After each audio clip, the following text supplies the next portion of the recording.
Kênh YouTube Người quan sát trân trọng kính chào các bạn. Cảm ơn các bạn đã ghé thăm kênh Người quan sát của chúng tôi.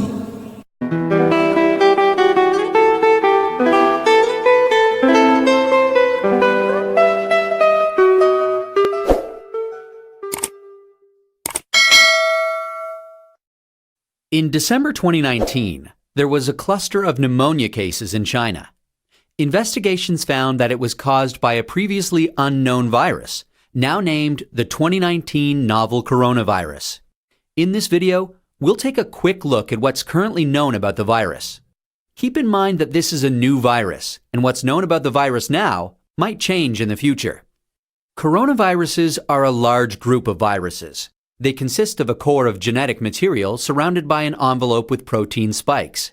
This gives it the appearance of a crown. Crown in Latin is called corona, and that's how these viruses get their name. There are different types of coronaviruses that cause respiratory and sometimes gastrointestinal symptoms. Respiratory disease can range from the common cold to pneumonia, and in most people, the symptoms tend to be mild. However, there are some types of coronaviruses that can cause severe disease. These include the severe acute respiratory syndrome coronavirus, first identified in China in 2003, and the Middle East respiratory syndrome coronavirus that was first identified in Saudi Arabia in 2012. The 2019 novel coronavirus was first identified in China. It initially occurred in a group of people with pneumonia who'd been associated with a seafood and live animal market in the city of Wuhan.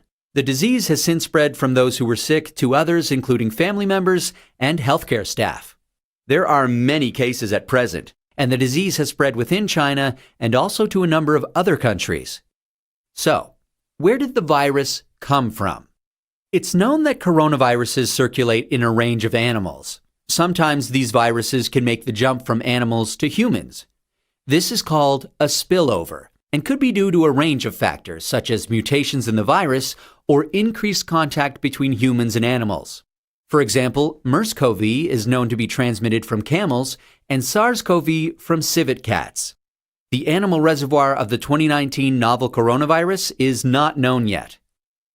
How is it transmitted? The exact dynamics of how the virus is transmitted is yet to be determined. In general, respiratory viruses are usually transmitted through droplets created when an infected person coughs or sneezes, or through something that has been contaminated with the virus. People most at risk of infection from the novel coronavirus are those in close contact with animals, such as live animal market workers, and those who are caring for people infected with the virus, such as family members or healthcare workers.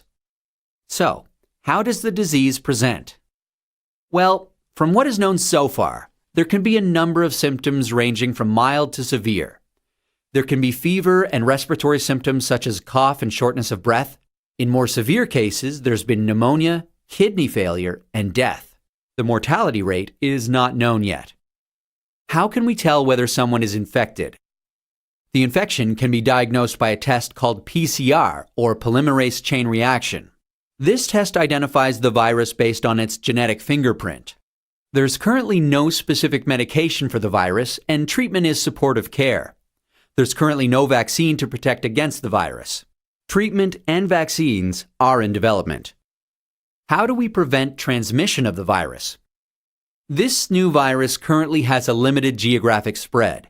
However, there are a number of standard hygiene practices that have been recommended to protect against infection and further spread. These include covering your mouth and nose when coughing or sneezing with a medical mask, tissue, or flexed elbow, avoiding close contact with those who are unwell, the appropriate use of masks and personal protective equipment, especially in a healthcare setting, washing hands regularly with soap and water, or alcohol-based hand rub. Actions that can be taken to prevent infection from an animal source include avoiding unnecessary unprotected contact with animals, washing hands after contact with animals or animal products, and ensuring that animal products are cooked thoroughly before they're consumed. It's important to stay home if you're feeling unwell, but if you have a fever, cough, and difficulty breathing, seek medical care early and share your previous travel history with your healthcare provider. That's a quick look at this emerging infectious disease. Given that this outbreak is evolving rapidly, what's known about this virus can change. Please check the websites below for the most up-to-date information.